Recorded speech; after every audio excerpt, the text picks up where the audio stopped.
Right now on Denver 7 News at 5 o'clock, another community dealing with tragedy. 4 people killed at a medical center in Oklahoma. Hug your loved ones closely and just don't take anything for granted. We are hearing from a Colorado couple who was there and made it out alive.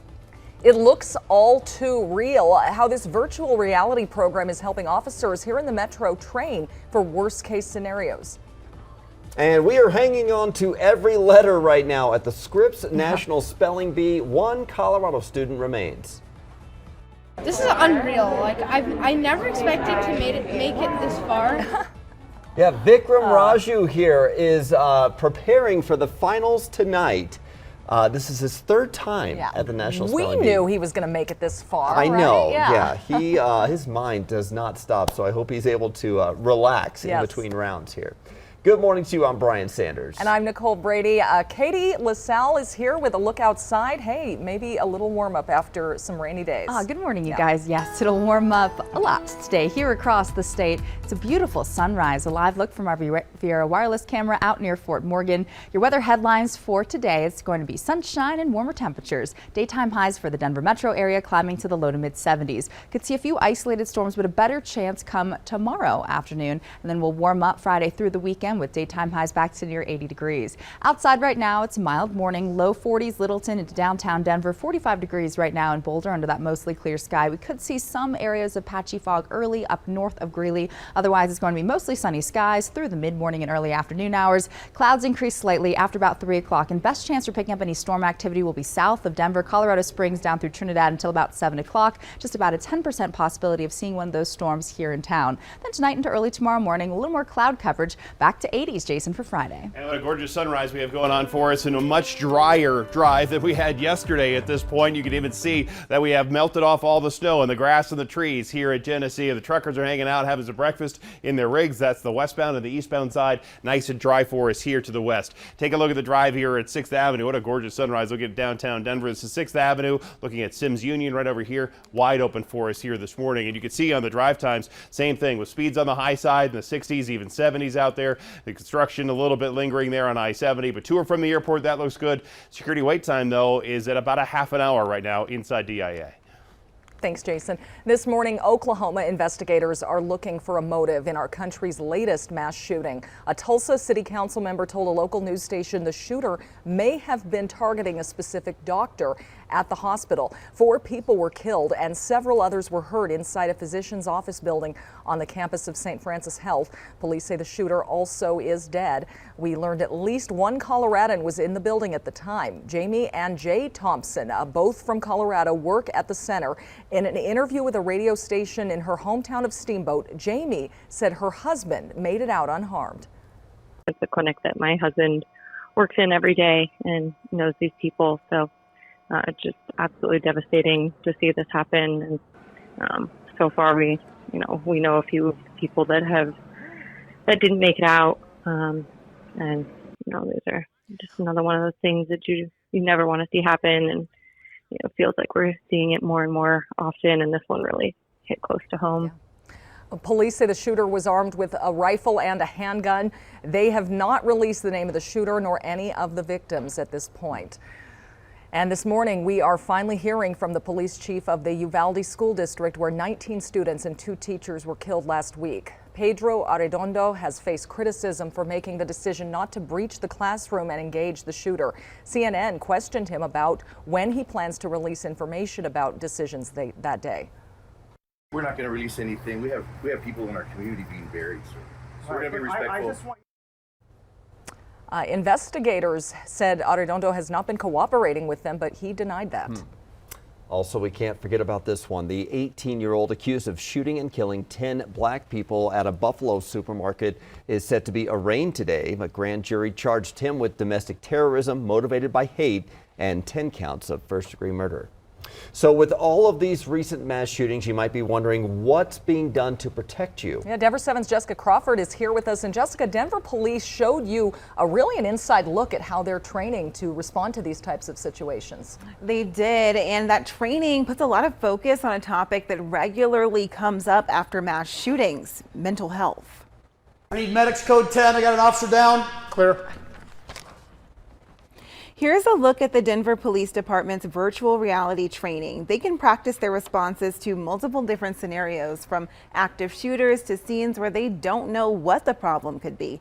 When practicing mental health responses, they can experience a simulation of what it's like to have a mental health episode and be approached by police. The officers are exposed to bright lights and there are loud noises. Then after experiencing what it's like to be in another person's shoes, the officer resumes their role as law enforcement and tries to help the person who's having the episode.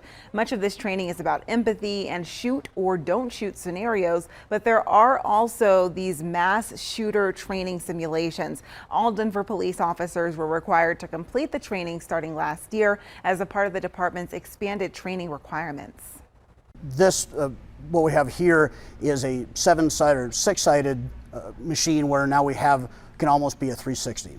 So it can be, we can involve more training, we can do more officers, more than one at once, and we can do a variety of different scenarios. It is filmed, so it doesn't look like a video game at all. It definitely looks more like a movie, but again, the way that it was filmed and filmed and filmed and filmed, and so it has all the different outcomes to it. One of the most useful tools on this simulator is the ability to rewind, do a replay, and show the officer exactly how they could improve their approach for next time. I'm Jessica Crawford, Denver 7. Thank you, Jessica. Well, today lawmakers plan to vote on a package of gun control bills in a House committee. The Protecting Our Kids Act would raise the legal age to buy a semi-automatic rifle from 18 to 21.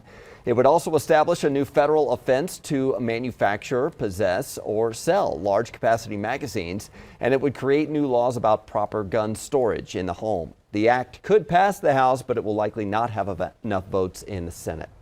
Law enforcement around Colorado will meet today to talk about how to get fentanyl off our streets. A major concern is people don't always know a substance they have contains fentanyl. What's happening too often is someone gets sold what they think is a Xanax pill, but it's actually fentanyl, and they die. That's poisoning. And what we want to make sure is that all police departments, all sheriff departments have the tools they need to investigate these deaths. The goal of this summit is to learn techniques to investigate and stop illegal fentanyl sales, poisonings, and of course, deaths. That meeting is 2 days long, and everyone attending knows it will not solve this problem on its own. One of the priorities, though, will be making sure dealers are held accountable. Colette Bordelon spoke with one of the district attorneys who will be presenting at the conference about the new state law, Colette, that increases punishments for the people who are pushing these drugs into our communities. That bill makes the possession of 1 to 4 grams of fentanyl a felony charge, but when it was revised in the last few hours of this year's legislative session, it was revised to make sure a defendant could go to a court and prove to a judge or jury that they didn't know they had fentanyl on them and get that charge dropped to a misdemeanor. Now, the legislation also allows prosecutors to charge dealers with an enhanced charge, a tool the district attorney I talked with wants to make sure is used appropriately.